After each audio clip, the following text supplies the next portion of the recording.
You wake up, no alarm, no phone buzzing, no emails waiting, just your body, naturally rested, telling you it's time to get up.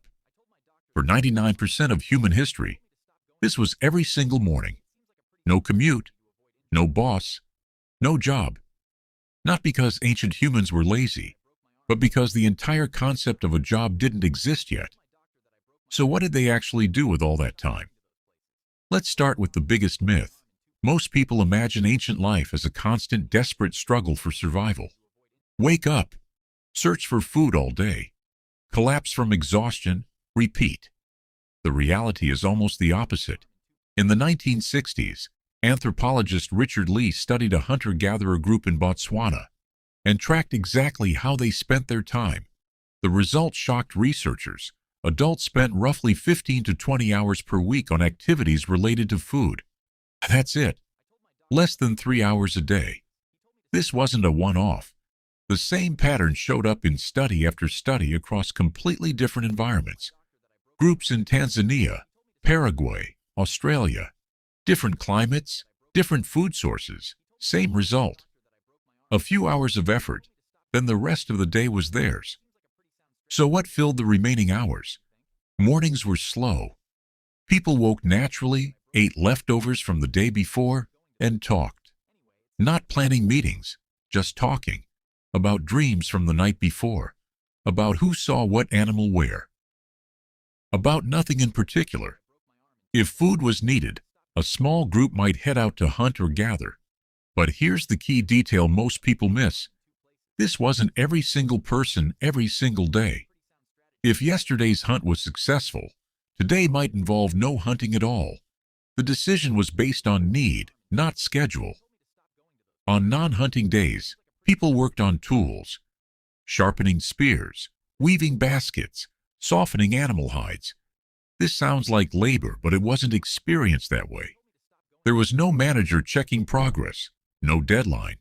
People did this because skill mattered, because making things well earned respect within the group, and honestly, because it gave their hands something to do. When hunting did happen, it looked nothing like the dramatic chases you see in movies. Humans are persistence hunters. We track an animal at a steady pace for hours until it overheats and collapses. It's one of the only physical advantages we have over faster animals. The hunt itself might take 3 to 6 hours, including the walk there and back.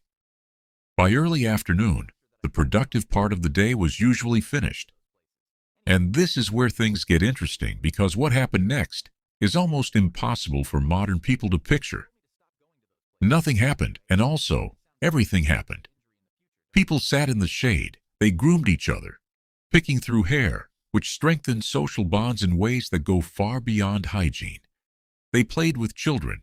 They made jewelry out of shells, beads, animal teeth, not for money, not to sell, just because shiny things are satisfying to make and wear. Anthropologist James Sussman documented that among certain hunter-gatherer groups, adults spent roughly 6 hours a day in pure social time, just existing with other people. Talking, laughing, no agenda. This wasn't wasted time.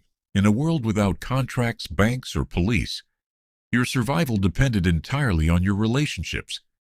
If people liked you, they shared food when you had none. If they didn't, you were on your own. So those hours of sitting and talking were actually some of the most important hours of the day.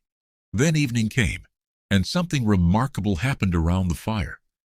Researchers analyzing recorded conversations from hunter-gatherer groups found that daytime talk was mostly practical. Where animals were spotted, what plants were ready, minor complaints about sharing. But at night, the topic shifted almost completely. Around 80% of evening conversation became stories, myths about how the world began, tales about ancestors, jokes, stories from distant relatives. This is widely considered the birthplace of human culture. Gods, legends, history, imagination, all of it emerged in those firelit hours, when stomachs were full and bodies were safe. And sleep wasn't even one continuous block like yours. Historical records and sleep studies suggest humans slept in two phases before artificial light existed. A first sleep of several hours, a waking period in the dark for an hour or two. Then a second sleep. So a full day looks something like this. A few hours securing food or making tools. Several hours of pure social time. Two phases of sleep, and in between, simply existing, watching the sky, doing nothing in particular, without needing to justify it. Then about 10,000 years ago, agriculture